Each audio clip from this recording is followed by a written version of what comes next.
পরের প্রশ্ন। আসসালামু আলাইকুম। ওয়ালাইকুম আসসালাম।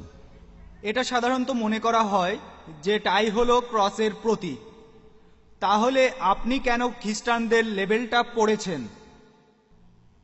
ভাই, আপনি খুব সুন্দর প্রশ্ন করেছেন, আর আমিও খুশি যে এই প্রশ্নটা করেছেন, যাতে করে ভুল ধারণাগুলো ভাঙা যায়। আপনি প্রশ্ন করলেন যে টাই হলো ক্রসের প্রতীক, খ্রিস্টানদের প্রতীক, তাহলে আমি কেন একজন মুসলিম হয়ে টাই পরে আছি? আর আমি জানি অনেক মুসলিম মনে করেন যে টাই এটা হলো ক্রসের প্রতীক। তবে আমি বিভিন্ন ধর্মের উপর একজন ছাত্র। খ্রিস্টানদের কোনো ধর্মগ্রন্থেই একথা উল্লেখ করা নেই যে গলার টাই হলো খ্রিস্টানদের ক্রসের প্রতীক। যদি এমনটা হয়, হাদিস পরিষ্কারভাবে বলছে আপনি সেই পোশাক পরবেন না যেটা অবিশ্বাসীদের পোশাকের মতো হয়। যদি সেটা অমুসলিমদের বিশেষ প্রতীক হয়ে থাকে, তাহলে সেই লেভেলটা লাগাতে পারবেন না, সেটা হারাম।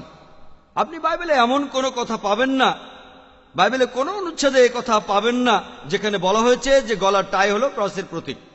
আমি আরো জানি যে অনেক মুসলিম পশ্চিমা কালচার পছন্দ করেন না, তাদেরকে দোষ দিচ্ছি না। আমি যেটা বলবো, আপনি যদি দেখেন অমুক জিনিসটা ক্ষতিকর, যদি আপনি দেখেন পশ্চিমারা কোনো খারাপ কাজ করছে, আপনি সেটা প্রতিবাদ করবেন।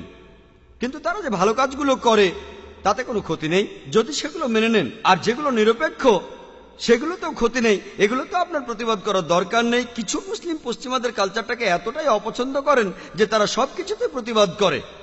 তাই এই জিনিসটা কোনোভাবেই খ্রিস্টানদের ধর্মের প্রতীক নয়। এই প্রশ্নটা আমাকে পৃথিবীর বিভিন্ন জায়গাতে করা হয়েছে।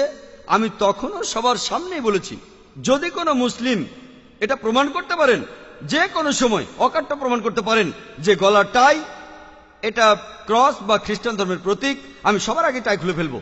আর আমি সবাইকে বলবো আপনারা কেউ টাই পরবেন না। টাই জিনিসটা কোনোভাবেই খ্রিস্টান ধর্মের প্রতীক নয়, এটা কোনো দিক থেকে ক্রসের প্রতীক না, এটা একটা কালচারাল ড্রেস। টাই নিয়ে গবেষণা করেছেন বিশেষজ্ঞরা, শোনা কথা না। বিশেষজ্ঞরা বলেছেন কিভাবে টাইয়ের প্রচলন হলো।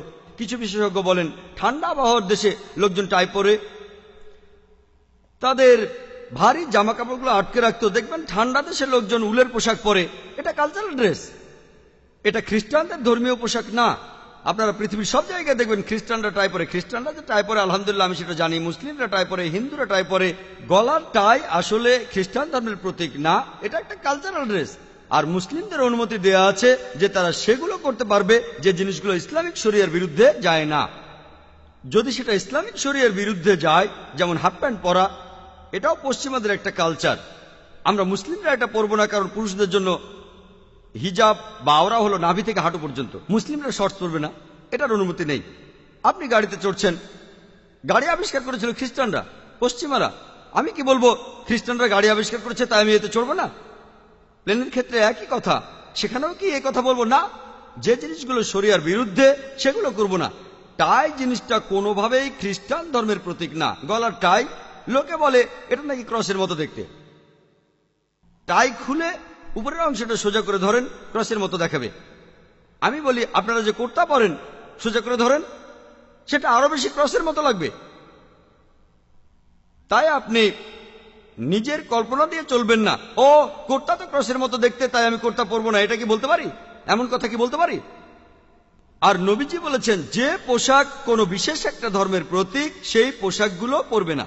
তাই জিনিসটা খ্রিস্টান ধর্মের প্রতীক না, এটা একটা কালচারাল ড্রেস। এটা ফরজ না যে অবশ্যই পড়তে হবে, আমি কথা বলছি না। যদি না পড়েন আলহামদুলিল্লাহ, কোনো সমস্যা নেই। তবে আমি মাঝে মধ্যে পশ্চিমা দেশে যাই, এটা পড়লে অনেক রকম সুবিধাও আছে। আর ইসলাম যদি নিষেধ না করে সেটা পড়তে আমার আপত্তি নেই, কিন্তু ইসলাম যদি নিষেধ করে আমি এমন কিছু পরব না যেটা ইসলাম নিষেধ করে, আমার লাভ হলেও না।